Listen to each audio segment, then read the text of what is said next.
Okay, ഇന്ന് ഞാൻ കഫേയിൽ പണിക്ക് വന്നാണ് കേട്ടോ. അവിടുത്തെ പണിയൊന്നും നടക്കുന്നില്ലെങ്കിലും ഇന്റേതായ പണികൾ അവിടെ നല്ലോണം നടക്കുന്നുണ്ട്. അപ്പോൾ വിശന്നപ്പോൾ ഞാൻ എന്തെങ്കിലും കഴിക്കാൻ വേണ്ടി ഇങ്ങനെ ആലോചിച്ചപ്പോൾ ബിരിയാണിയാണ് നേരെ മനസ്സിലേക്ക് വന്നത്. അപ്പം ബിരിയാണി ഉണ്ടാക്കാനുള്ള ഒരു സാധനം അവിടെ ഇല്ലാത്തതുകൊണ്ട് തന്നെ വേറെ എന്തെങ്കിലും ഉണ്ടാക്കാൻ വിചാരിച്ച് ബിരിയാണീൻ്റെ വകയിലെ വല്ല അകന്ന ബന്ധുവായിട്ടോ ഈ റൈസ് നമുക്ക് കൂട്ടട്ടോ. അങ്ങനെ അതാ നേരെ പീടികയിൽ പോയിട്ട് 20 ഉറുപ്പിക്ക് പച്ചമുളകും തക്കാളിയും ഉള്ളിയും മല്ലിച്ചപ്പും ഒക്കെ ഞാൻ വാങ്ങി വന്നേ. പീടികക്കാരൻ തന്നെ എന്നെ വല്ലാണ്ട് നോക്കുന്നുണ്ടായിരുന്നു. വെറും 20 ഉറുപ്പിക്കാണല്ലോ ഞാൻ ഇത്രയും സാധനങ്ങൾ വാങ്ങിയേ. പിന്നെ അതിൻ്റെ മസാലേൻ്റെ ഇതൊക്കെ അവിടെ തന്നെ ഉള്ളതുകൊണ്ട് അത് വാങ്ങേണ്ട ആവശ്യം എനിക്ക് വന്നിട്ടില്ല. ഞാൻ കുറച്ച് കൂടുതൽ ഫ്ലേവറിന് വേണ്ടി കുറച്ച് അധികം മല്ലിച്ചപ്പീൻ്റെ അടുത്തേക്ക് ഇട്ട് കൊടുക്കുന്നുണ്ട് കേട്ടോ. ഇത് ട്രൈ ചെയ്യണമെന്നൊന്നും ഞാൻ ആരോടും പറയുന്നില്ല. ഇനി എപ്പോഴെങ്കിലും ഈ സാധനങ്ങളൊന്നും ഇല്ലാണ്ട് നിങ്ങൾക്ക് ഇങ്ങനെ എന്തെങ്കിലുമൊക്കെ കഴിക്കാൻ തോന്നിയാൽ ഉണ്ടാക്കാൻ പറ്റിയൊരു ഐറ്റമാണ് കേട്ടോ ഇത്. ടേസ്റ്റ് എങ്ങനെ ഉണ്ടെന്ന് ഞാൻ ലാസ്റ്റ് പറഞ്ഞുതരേ, കാരണം ഞാനും ആദ്യമായിട്ടാണ് ഇത് ഉണ്ടാക്കി കഴിക്കാൻ പോകുന്നത്. അങ്ങനെ ഉള്ളിയും തക്കാളിയും പച്ചമുളകും എല്ലാം ഞാൻ കട്ട് ചെയ്ത് വെച്ചിട്ടുണ്ട്. ഇനി ഒരു പാത്രം തപ്പിയുള്ള നടപ്പായിരുന്നു നിങ്ങൾ ഇപ്പോൾ കണ്ടത്. അങ്ങനെ ഒരു പാത്രം ഞാൻ ഒപ്പിച്ചെടുത്തിട്ടുണ്ട്.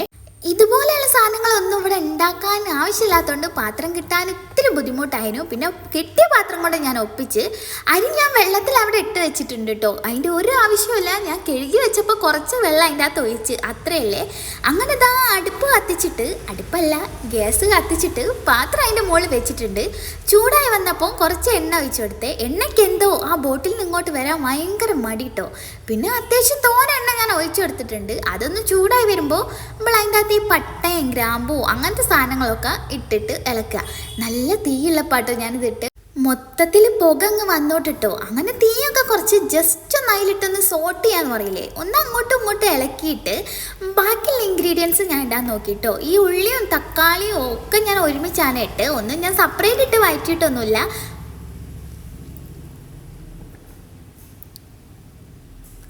ഒക്കെ കൂടെ ഒരുമിച്ചിട്ട് വഴറ്റിയിട്ടോ. അങ്ങനെ വഴറ്റിയിട്ട് അതിൽ ആവശ്യത്തിന് ഉപ്പും ഞാൻ ഇട്ടെടുത്തിട്ടുണ്ട്. ഞാൻ അത്യാവശ്യം തോനെ ഉപ്പ് ഇട്ടെടുത്തിട്ടുണ്ട്. റൈസിലേക്കുള്ള ഉപ്പും ഒക്കെ കൂടെ അങ്ങനെ ഒരുമിച്ചാണ് ഇട്ടോട്ട്. വേണമെങ്കിൽ പിന്നെ നോക്കിയിട്ട് ഉപ്പിടാമെന്ന് വിചാരിച്ച് അങ്ങനെ ഉപ്പും ഇട്ട് ചെറുതായിട്ടൊന്ന് വഴറ്റി കൊടുത്തിട്ട് ഞാൻ അടച്ച് വെക്കാണ് കേട്ടോ. അത് കുറച്ച് നേരം ഞാൻ അടച്ചു വെച്ചിട്ടുണ്ട്. നന്നായിട്ട് ഈ ഉള്ളിയും തക്കാളിയും ഒക്കെ ഒന്ന് വഴണ്ട് കിട്ടണം. ഇടയ്ക്കിടയ്ക്ക് ഇങ്ങനെ തുറന്നു നോക്കിയില്ലെങ്കിൽ എനിക്കൊരു സമാധാനം ഉണ്ടാവില്ല കേട്ടോ.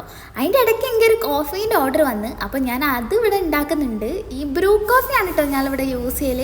അങ്ങനെ കോഫി വേഗം ഞാൻ സെറ്റാക്കി കൊടുത്ത് അതുവരെ മുമ്പുള്ള സാധനം ഞാൻ അവിടെ ഓഫ് ചെയ്ത് വെച്ചിട്ടോ. കസ്റ്റമർ അല്ലേ നമുക്ക് പ്രധാനോ.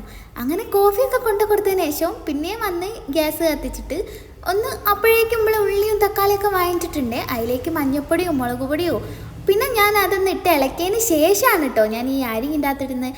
1 ഗ്ലാസ് അരിക്ക് 1.5 ഗ്ലാസ് വെള്ളം എന്നൊക്കെയാണ് പറഞ്ഞത്. പക്ഷേ ഇത് വെന്ത് വരാൻ എനിക്ക് 2-2.5 ഗ്ലാസ് വെള്ളം ഞാൻ പിന്നെ എക്സ്ട്രാ ഒഴിച്ചെടുത്തിട്ടുണ്ട് കേട്ടോ. അങ്ങനെ അതൊന്ന് നന്നായിട്ട് മിക്സ് ചെയ്ത് ഇളക്കിയതിന് ശേഷം ഞാൻ വെള്ളം ഒഴിച്ചെടുത്തിട്ടുണ്ട്. നിങ്ങൾക്ക് കറക്റ്റായ വെള്ളത്തിൻ്റെ പാകം അറിയെങ്കിൽ അത് ഒഴിക്കാം. എനിക്ക് അത് അറിയാത്തതുകൊണ്ട് ഞാൻ ഒഴിച്ചില്ല. 1.5 ഗ്ലാസ് എന്നാണ് ഞാൻ വീഡിയോയിലൊക്കെ കണ്ട് 1 ഗ്ലാസ്സിന്. പക്ഷേ ഞാൻ അതിൽ തോനെ ഒഴിച്ചിട്ടുണ്ട്. അങ്ങനെ വെള്ളം കൂടെ ഒഴിച്ച് നന്നായിട്ടൊന്ന് ഇളക്കിയതിന് ശേഷം ഞാൻ അതോടെ മൂടി വെച്ചേ. അതിൻ്റെ ഇടയ്ക്കുള്ള ഇതിൻ്റെ ഒരു കാപ്പി കൂടിയാണ് ഈ കണ്ടത്. ഇടയ്ക്ക് ഉള്ളിലേക്ക് എന്തെങ്കിലുമൊക്കെ ചെല്ലണ്ടേ അല്ലേ.